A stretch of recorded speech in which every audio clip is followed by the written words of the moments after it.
Beyond imagination. એટલે અહીંયા બેઠા છો તમે બધા, સંકલ્પ કરો કે મારે પણ આ કક્ષા સુધી પહોંચવું છે. સંકલ્પ કરો ને રોજ સવારે ઉઠીને ભગવાનને યાદ કરીને પ્રાર્થના કરીને આ સંકલ્પ 10 વખત ને 25 વખત બોલવાનો. સીધા એનર્જી બૂસ્ટ.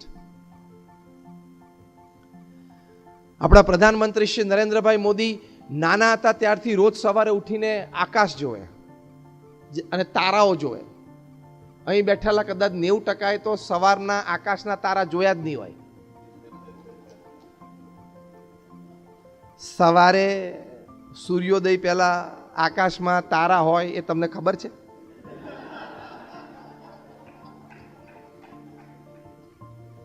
કારણ કે 1:30 વાગ્યા સુધી વોટ્સએપ ને સોશિયલ મીડિયા ચાલ્યું હોય.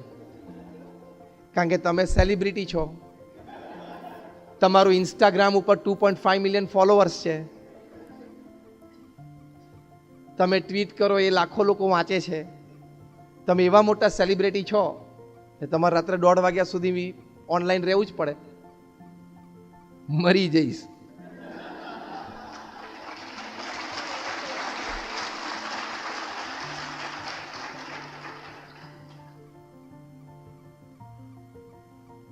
અને કોક ટ્વીટ કરે, લાખો લોકો ટ્વીટ કરે, એમાં આપણે શું જોવાનું? એની રીતે છે, આપણે આપણી રીતે છે. જેની ટ્વીટ વાંચો છો તમે એવા થવાનું નક્કી કરો ને તો ટ્વીટ પૂરી થઈ ગઈ. તમે જેને ફોલો કરો છો એવા તમે થવાનો પ્રયત્ન કરો ને એટલે ફોલોઈંગ પૂરું થઈ ગયું. આપણે કંઈ એવું અભિમાનમાં નથી રાખવું કે લોકો મને ફોલો કરે, પણ આપણે જેને ફોલો કરે જેવા આપણે થવું છે. એટલે એક્સલન્સ કેળવવાનો પ્રયત્ન કરવાનો જ. તો નરેન્દ્રભાઈ મોદી બહુ નાના હતા ત્યારથી સવારના પરમાં આકાશમાં જોઈને તારાઓ જોઈને હંમેશા પોતાની જાતને કહેતા કે મારે પણ ત્યાં ચમકવું છે. રોજ બોલતા એ મારે પણ ત્યાં ચમકવું છે. કેટલું સરસ વાક્ય છે.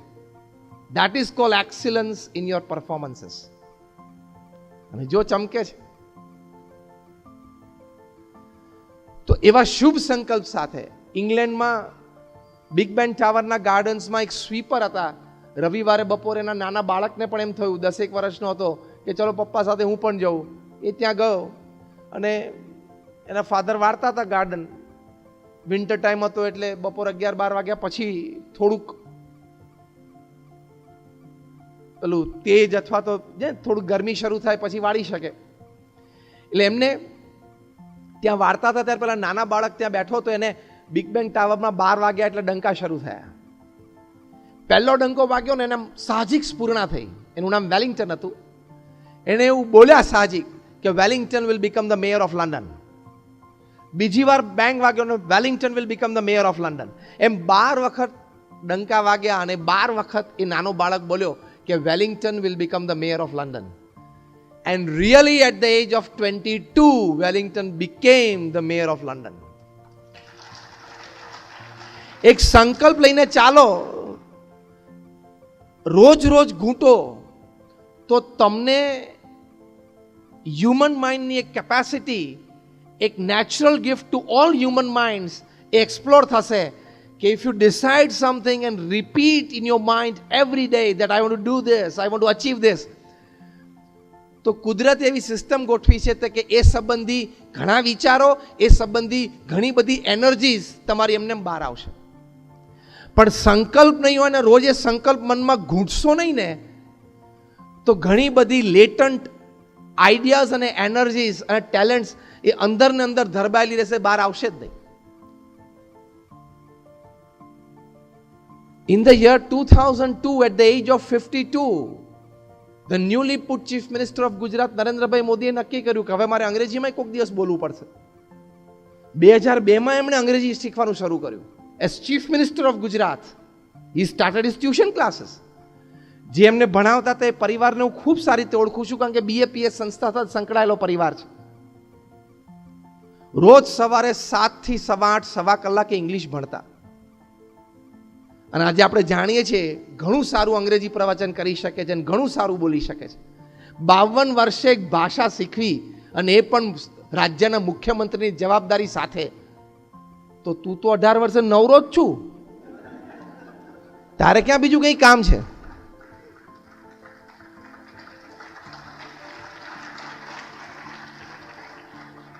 Can't you excel? Yes or no? You can excel. People at this age can do.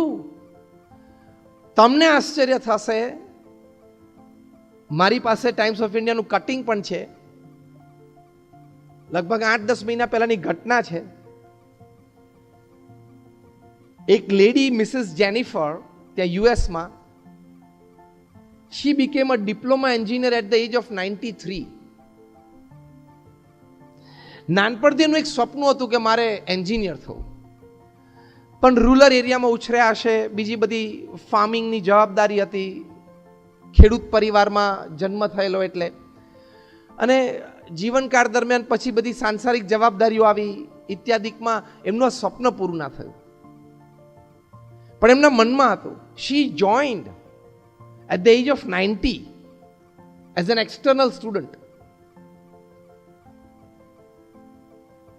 She became diploma engineer at the age of 93.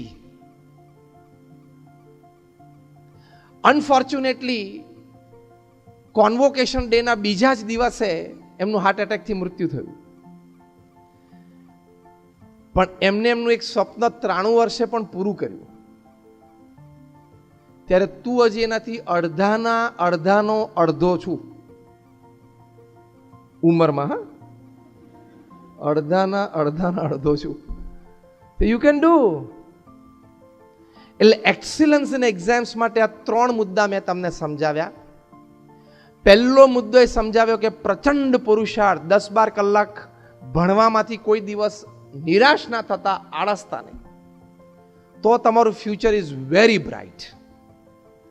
બીજો મુદ્દો મેં તમને સમજાવ્યો કે અભિગમ હંમેશા રાખજો કે this is a very serious part of my life, અને સારી રીતે ભણજો. અને ત્રીજી વાત આ કરી, સંકલ્પ દ્રઢ રાખજો. એ સંકલ્પ રોજ ઘૂંટજો. I want to do it, I can do it, I will do it, રોજ કહેવાનું. થઈ શકે તો આવી રીતે you can have excellence in your academics and excellence in your exams. અને એક્ઝામ્સના પરફોર્મન્સ માટે ખૂબ ઘણી બધી વાતો છે, પણ ટૂંકમાં એક નાની વાત એટલી કરવાની કે success and failure are part of it. તમારે તો સારું સ્કોર કરવું હતું, પણ તમે જે વાંચવામાં અને પ્રિપેરેશનમાં ઓપ્શનમાં છોડ્યું ને એ જ પૂછી ગયું, એટલે પ્રોબ્લેમ. તમે જાતે જજમેન્ટ લઈ લીધું કે આ છેલ્લા 5 વર્ષના પેપરમાં છે ને આ પૂછાણું જ નથી, એટલે હવે નહીં પૂછાય, તો એ જ પૂછાણું 20 માર્કનું 100 માંથી. એટલે એક્ઝામ્સ આર પાર્ટ ઓફ, એટલે failures and successes are part of exams. તો એકાદ એક્ઝામ પેપર અથવા તો એકાદ એક્ઝામ ડલ ગઈ, ઓછી ગઈ તો હતાશ ના થવું, નિરાશ ના થવું. જીવનના છેલ્લા શ્વાસ સુધી સક્સેસ એન્ડ ફેલિયર્સ કમ ઓલ્ટરનેટિવલી. આખા પ્રવચનમાં તમને બીજી કોઈ વાત યાદ ના રહે તો આ એક વાત યાદ રાખજો કે success and failures will alternatively again come in your life. આવશે જ. લડી લેવાનું, હિંમત રાખવાની, સવાર ઉઠીને ચાલવા માંડવાનું, થશે. With hope, with aspirations, with all the strength and all the resources that you have, keep moving. એ જ તો જીવન છે.